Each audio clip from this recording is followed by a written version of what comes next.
Good morning, everybody, and welcome to Meditation Town Hall.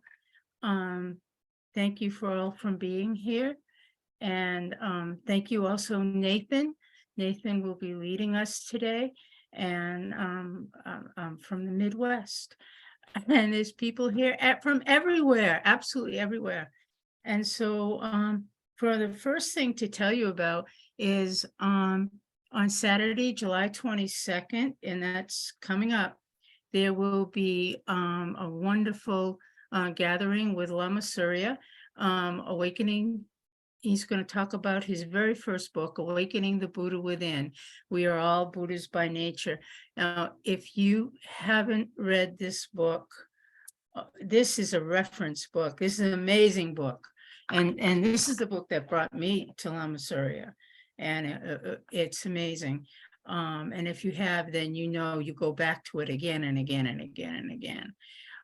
So he will talk to us about some short readings, and it's always great to listen to Lama Surya's stories.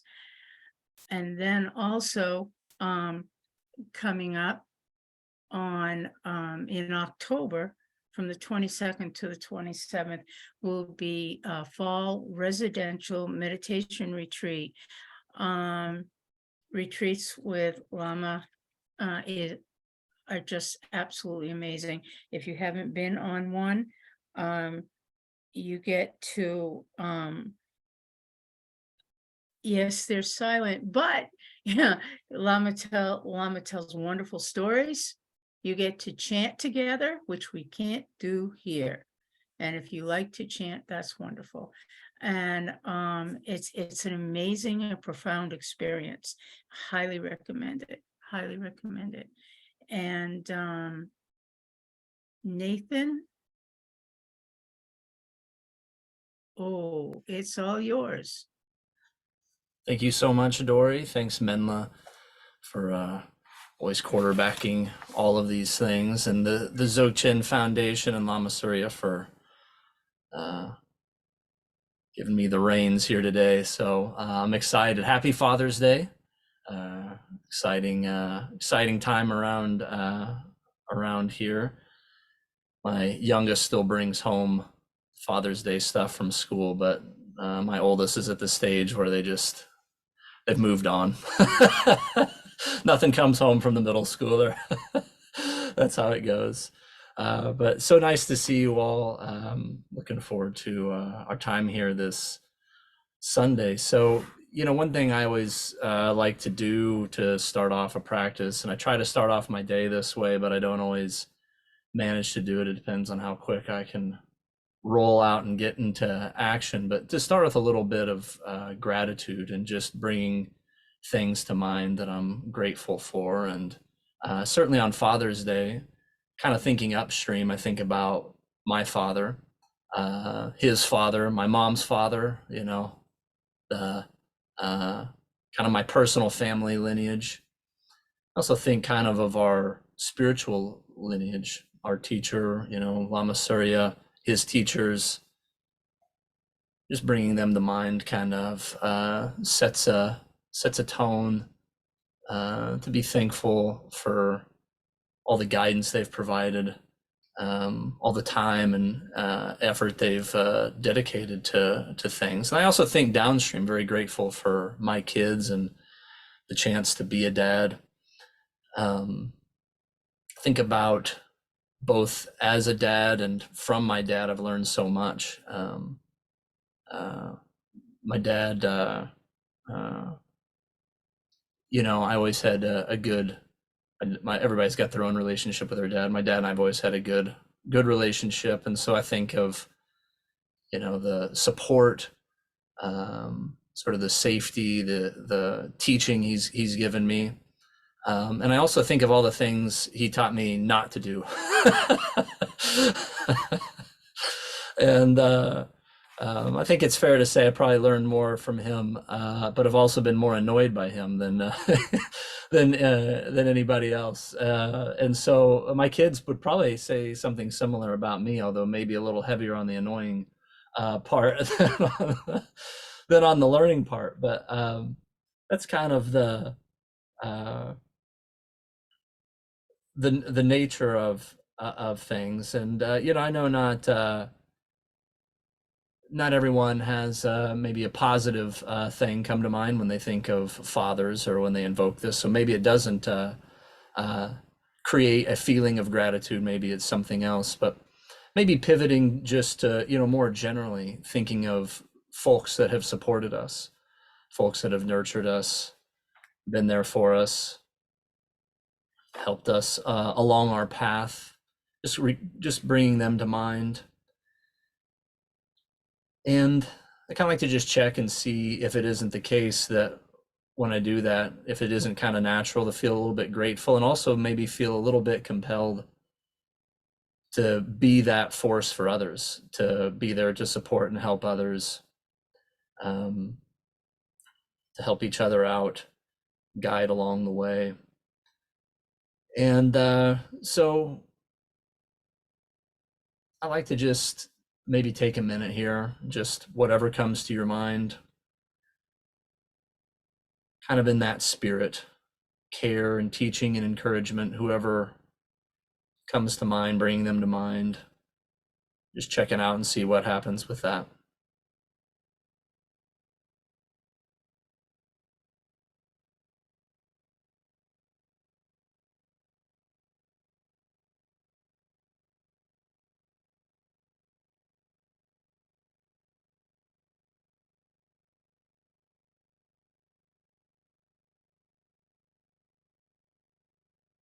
This kind of segues to what I want to talk about next, which I wanted to look back a little bit at last week's one-day retreat that Lama Surya did. I saw many of you there, and it's always, as Dory was saying, it's always great to check any of these offerings out. There's always so much there. But last week, Lama covered a lot of things, but he talked about the 4 Brahma Viharas and the 4 heartitudes, 4 measurables. And it's kind of a natural fit to me for to link that a little bit to a Father's Day talk. But the 4 immeasurables are loving kindness, compassion, sympathetic joy, and equanimity. And Lama made the point that a lot of times we start off with equanimity, sort of impartiality, partly to kind of set the stage that we want to really include all in our practice, all in our thoughts and our aspirations. And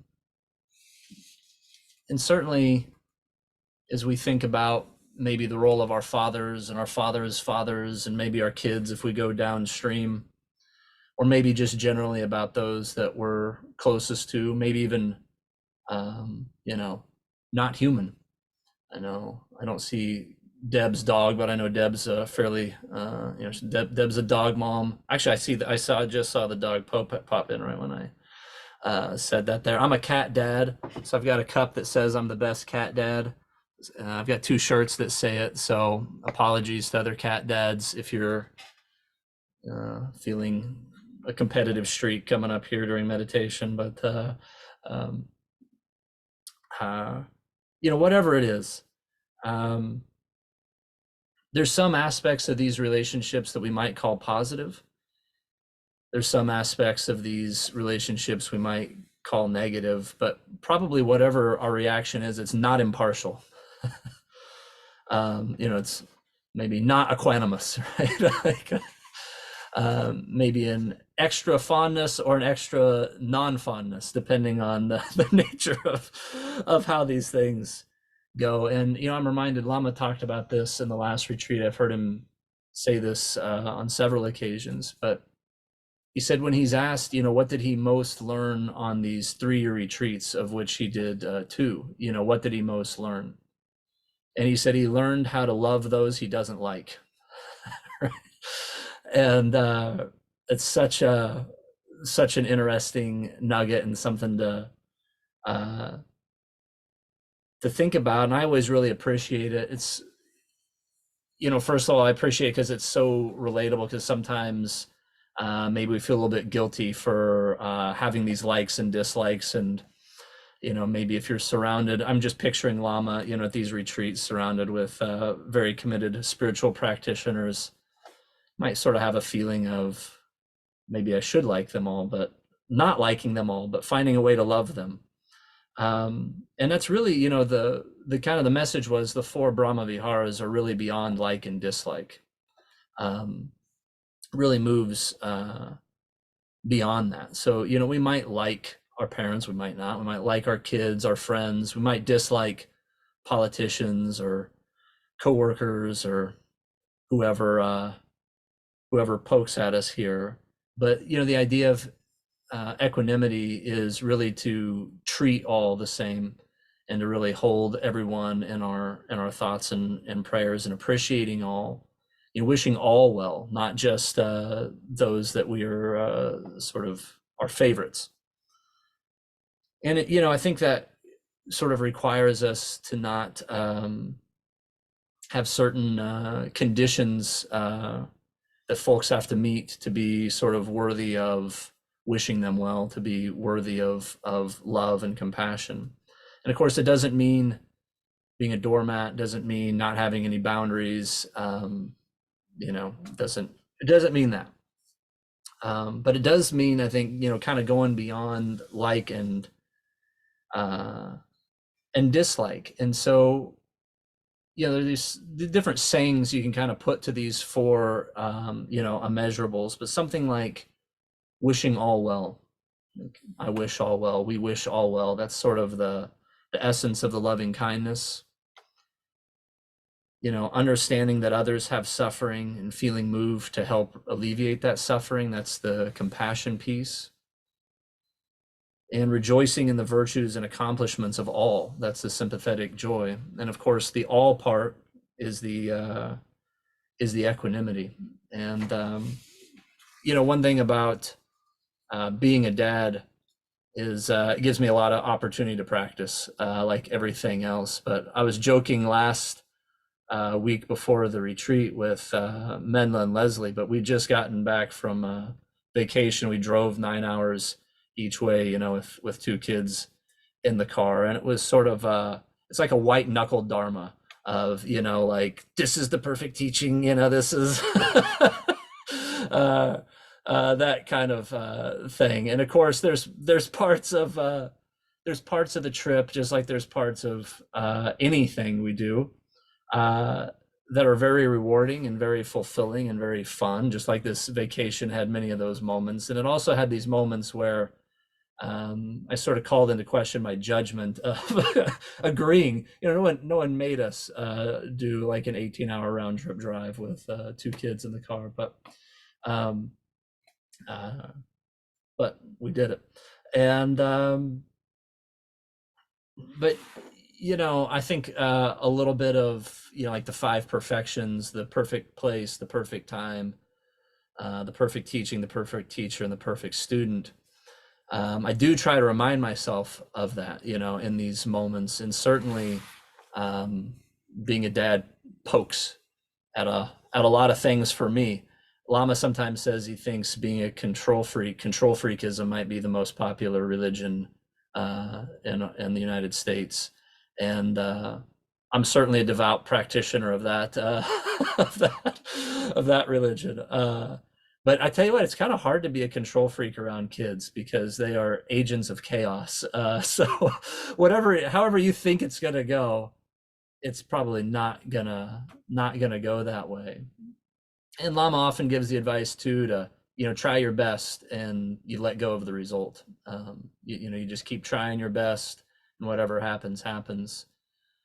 But I tell you, I have a real hard time accepting that a lot of times, and nothing brings that out quite like parenting and having kids. But I really do think there's a lot of wisdom in the idea that whatever our experience, not getting overly focused on the dad role, but whatever pops up is kind of the right time to practice. It's the right thing. Whatever pops up gives us an opportunity for insight. And I definitely have have, found that, even though it doesn't really feel like that at the time. But, again, I think that's really what the four Brahma Viharas really point to, is, moving beyond the wanted and the unwanted, beyond, I want this experience, I don't want this experience. Not really about trying to hold on to those things that we really like and push away those things we really dislike, but just taking it all in just the way that it is and seeing things and learning what's there. But, all the while not forgetting this kind of intention to wish well for everyone, to recognize that all have suffering and that we feel compelled to help alleviate that, and rejoicing in the good things that folks have going for them. So that's kind of my thoughts on the four immeasurables meets Father's Day. But with that, Dory, if we could see the four immeasurables, we can all say the four immeasurables, do a little meditation, and see what happens.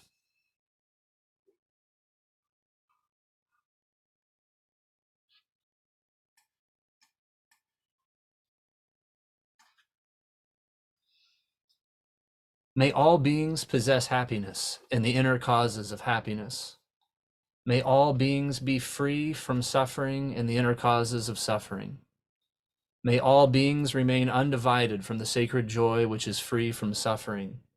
And may all beings come to rest in great peace and equanimity, beyond attachment and aversion to friends, enemies, or strangers. And if we could see the four Bodhisattva vows.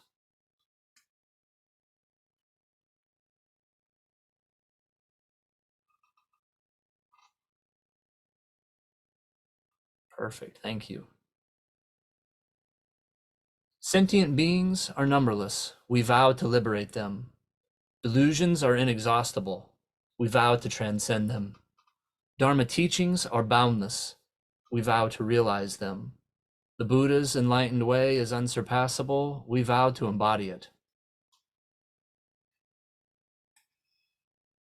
So with that, I'll ring a bell.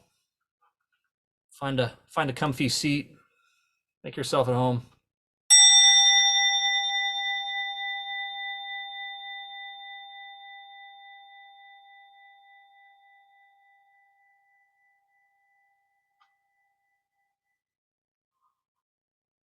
So just sitting, sit however is comfortable to you. Don't feel like you have to be a statue and not move around. If you need to move, get comfortable. Just let yourself settle in. Natural body.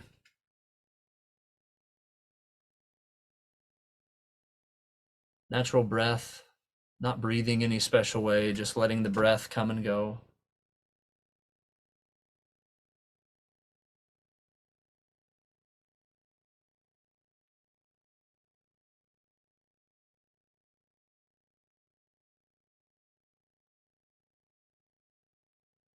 And natural heart and mind.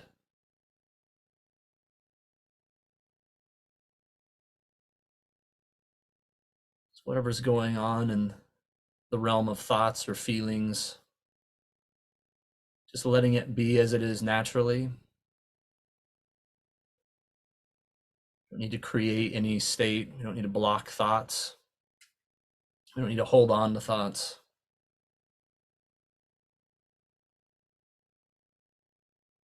Just allow yourself to settle.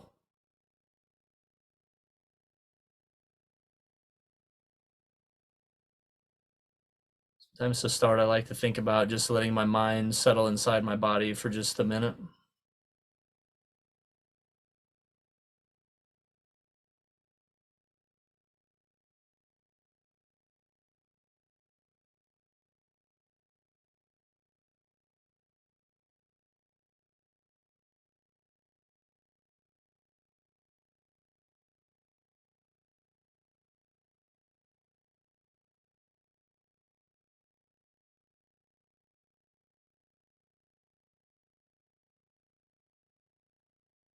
Just allow ourselves to fully arrive here in this moment.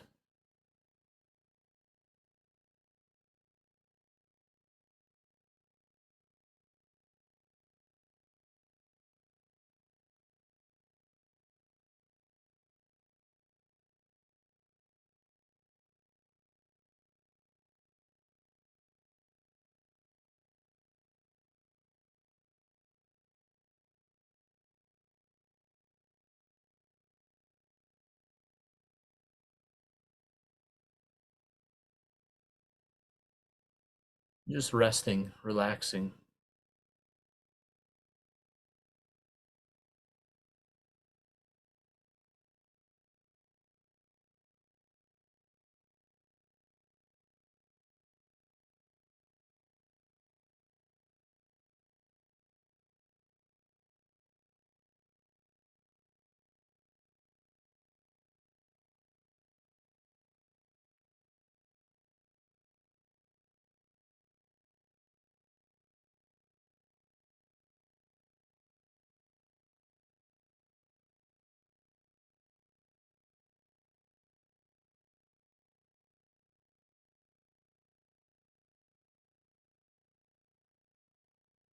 Just think about Lama Rogers' advice on relaxing, that relaxing is not something we do, it's something we allow. So allow ourselves to settle in, allow things just to be exactly the way they are, not trying to control our environment externally or internally, whatever's going on, just leave it as it is.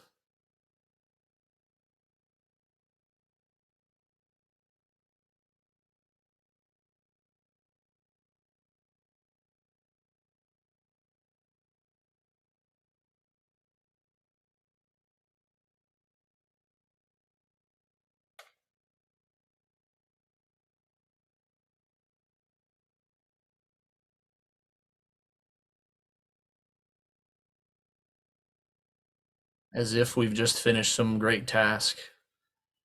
Just melt into the seat and know there's nothing left to be done.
The good news of natural meditation is there's nothing to do.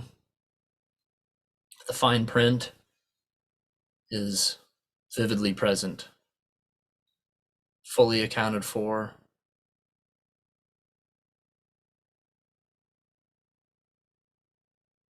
aware of what's going on in our experience.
In whatever state you find yourself in, just letting it be.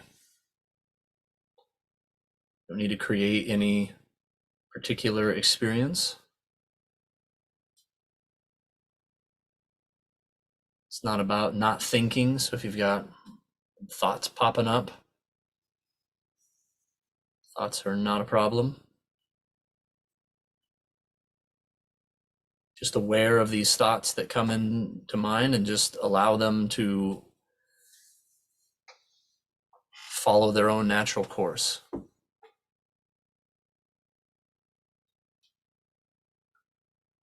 Don't need to block them out.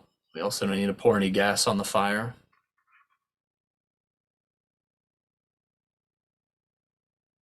If we find ourselves in a really peaceful state, that's great too, but we don't have to hold on to that either.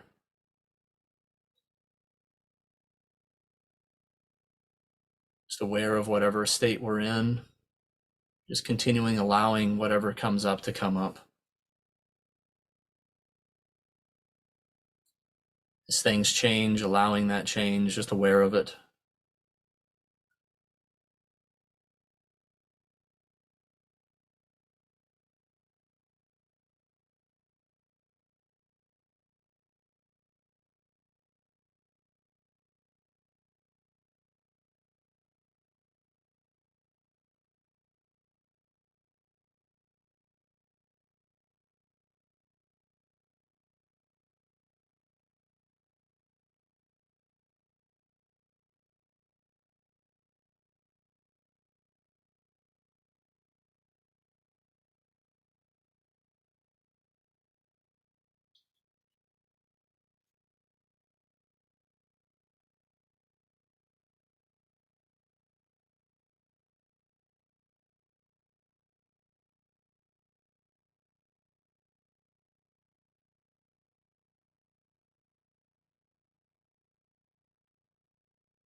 And if you'd like, you can join me in a reset, start all over, move around, get comfortable.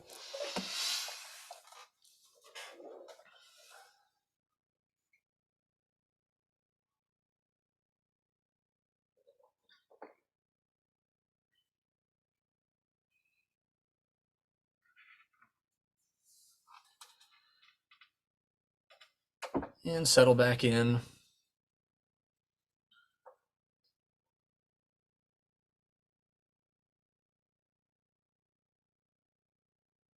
Natural body, natural breath, natural heart mind.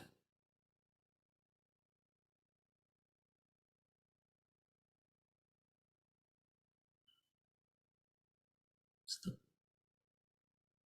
sort of steps or stages are just arriving, centering, focusing.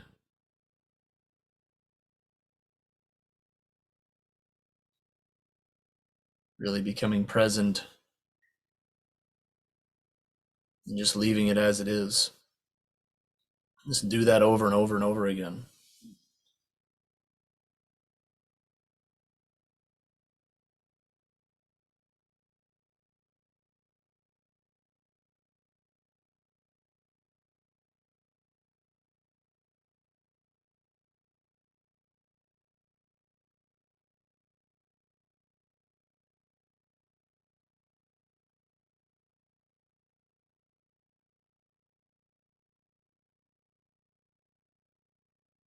Whatever comes up in your experience, just recognize it.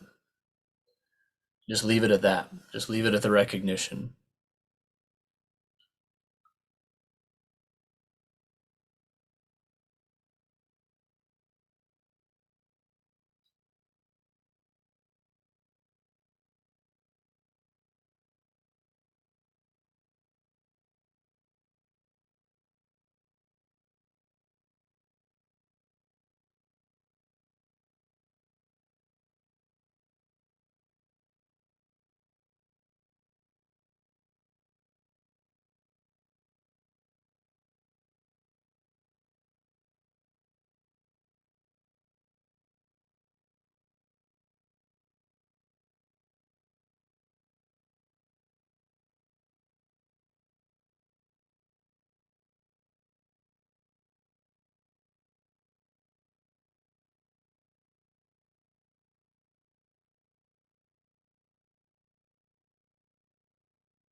You may recognize some stillness or even quiet or spaciousness.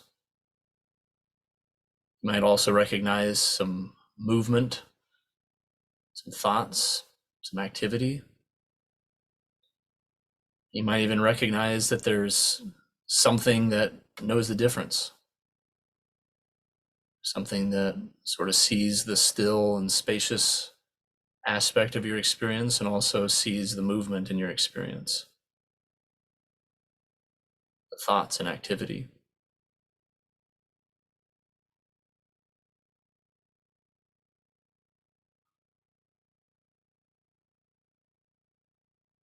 That's it. Just seeing that.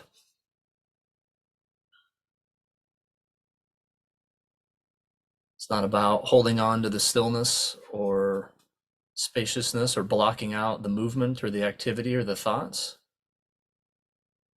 Just about being very clear about what we're experiencing, not being confused, seeing things exactly the way they are, not how we want them to be or how we're afraid they might be. There's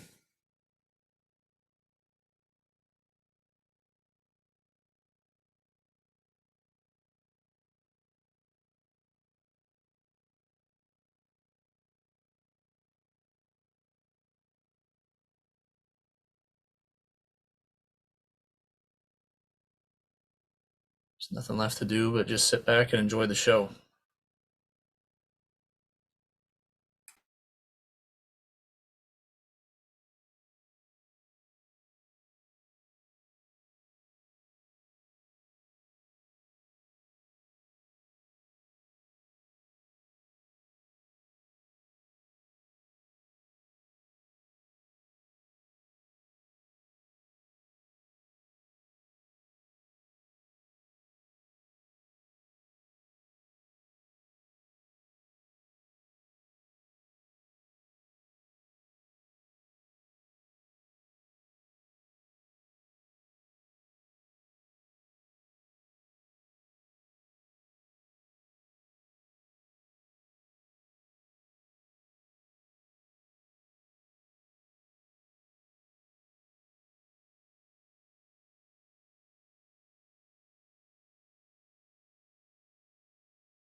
If you find yourself getting distracted, steal a line from our Sangha mate Timo, no walk of shame. It's enough just to come back and be aware.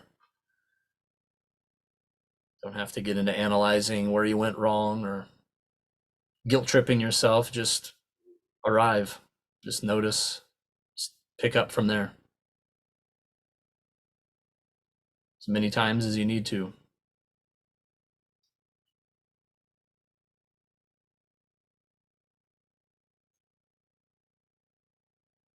You start to get a little bit dull and not as sharp, whatever you need to do to freshen up. Sometimes just moving around a little bit does it for me.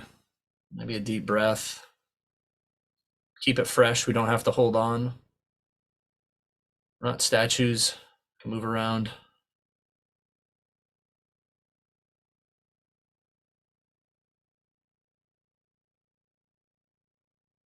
And it's not about holding perfectly still or sitting some way. It's just about seeing exactly what's going on our experience and letting go of the tendency to try to control or manipulate that in some way.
Dory, if we could see the dedication prayers.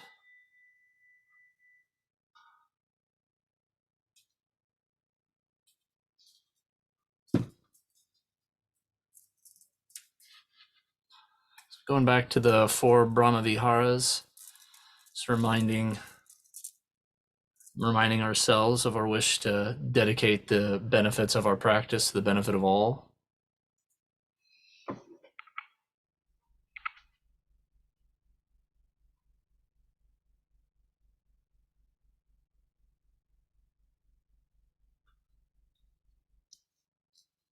Through the merit of this, may the light of the Buddha's precious teaching remain for ages to come, the ground for every single kind of benefit and happiness. May all the supreme holders of the teachings who uphold its living truth accept to live for aeons and their lotus feet stand firm.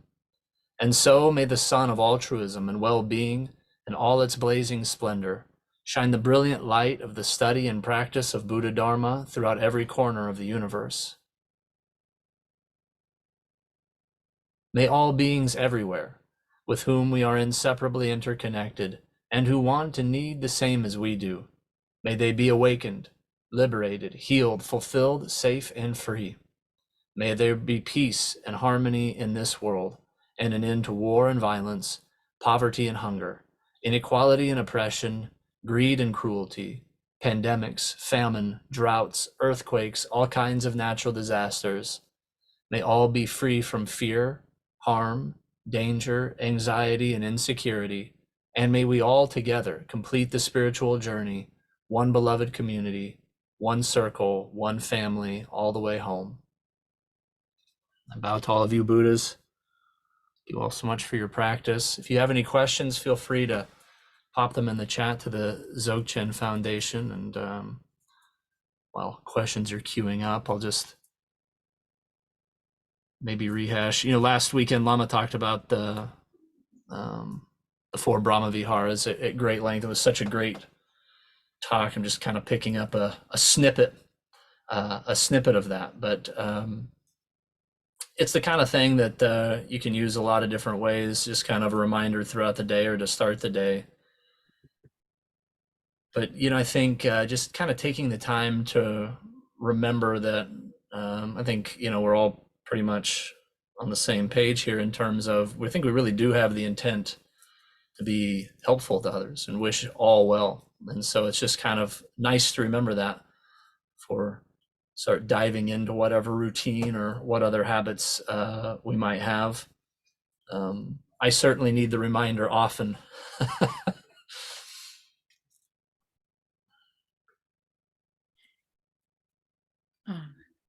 I hear you on that, Nathan. Thank you very much for leading practice today and for your words.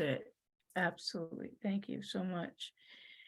And if you do have any questions or comments, please send them to Dzogchen Foundation. You just click under everyone below and you'll see it come up, and you can send that to me and I can read them out. Also, while I'm waiting, Dzogchen donations are gladly and accepted and very much appreciated. It helps keep everything running smoothly, and so there are links in the chat also so that you can donate and to help Lama Surya carry on his mission of transmission, and we get to see him every week. And also membership. There are discounts to all programs if you're a member, and it doesn't matter at what level that you're at. So there's a link to that. There's also special yearly member-only events, access to the members library, plenty to read, plenty to listen to, and the special yearly members only programs have been really pretty cool. They've been awesome. And so the link to that is also in the chat, and check it out, because if you haven't already, because a membership may be more affordable than you think it is. So, and I have a question.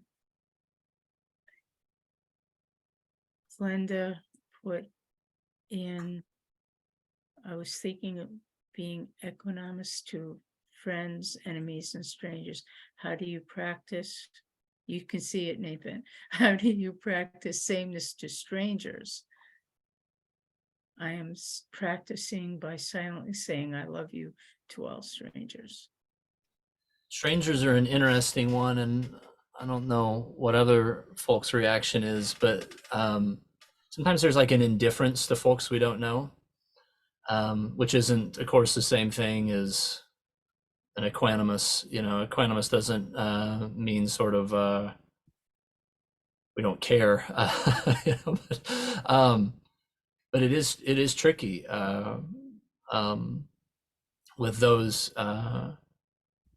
that we don't know. Of course, it's trickier with folks that bring up sort of a negative reaction. It's a challenging one, but I'm just stealing this from other people I've heard, lead on these types of things. But I find it often helps to start with whoever's easiest, to generate these this unconditional loving feeling, and then you kind of start expanding out from there. And kind of a literally visualizing, like say like parts of the world or parts of the country of the masses of people you don't know at some point as you expand out, is kind of how when I get to that point of folks that I don't know, that's sort of how I bring them into it. But it's hard to start there, so I like to I've heard Julie lead before and on this type of talk, and she says maybe don't start with a spouse. It could be a little too challenging. My spouse is on the call, so I'll tread lightly on that topic. But but like a pet or maybe a grandparent or something like that. You start with something easy, and then you expand out. So I guess those are my two things. Like start easier. And then but I think a visualization, I remember somebody had asked Lama Roger once something like, when you say, like imagine this going out, do you mean like literally? And he said seeing is believing.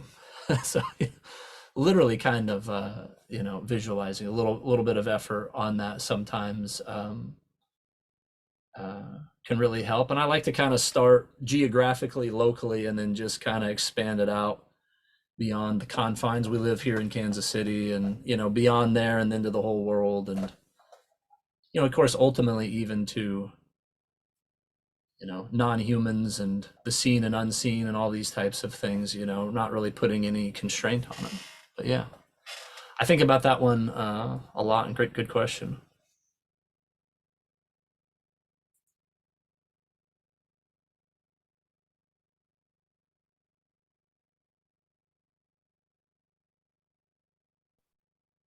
Nathan, do you ever, and I might have missed it when you said it, like strangers on the street, or, how would you handle that? Yeah, it's interesting. It's again, speaking of reminders, I try to remind myself that, whoever I encounter, to sort of look on with this unconditional, love and acceptance, and um, wish to help them. But practically, I'm probably spending a lot of brain power, like focused on how do I get from point A to point B, and so there's like the intent is key. I've got to kind of remind myself that I have that intent, so I don't get swept away with the more practical side of things. Sometimes it helps to just kind of have a pause too, and to not have as much activity.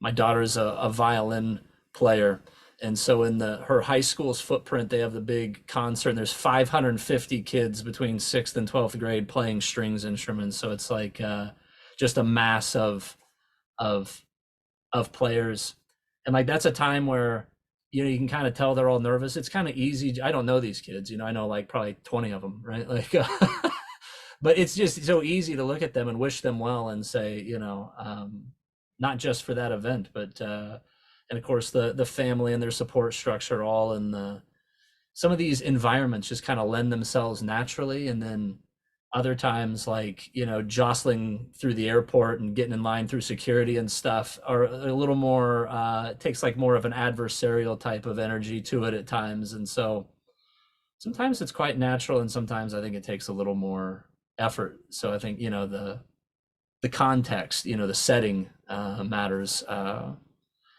It probably shouldn't, you know, in the, you know, if I'm getting perfectionistic about the equanimity, but it does for me. It does matter for me. I've got to put a little more effort in sometimes.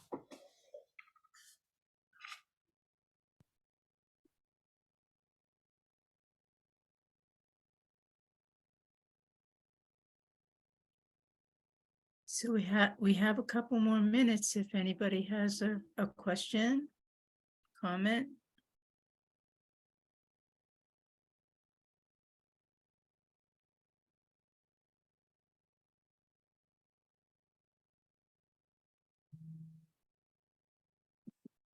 And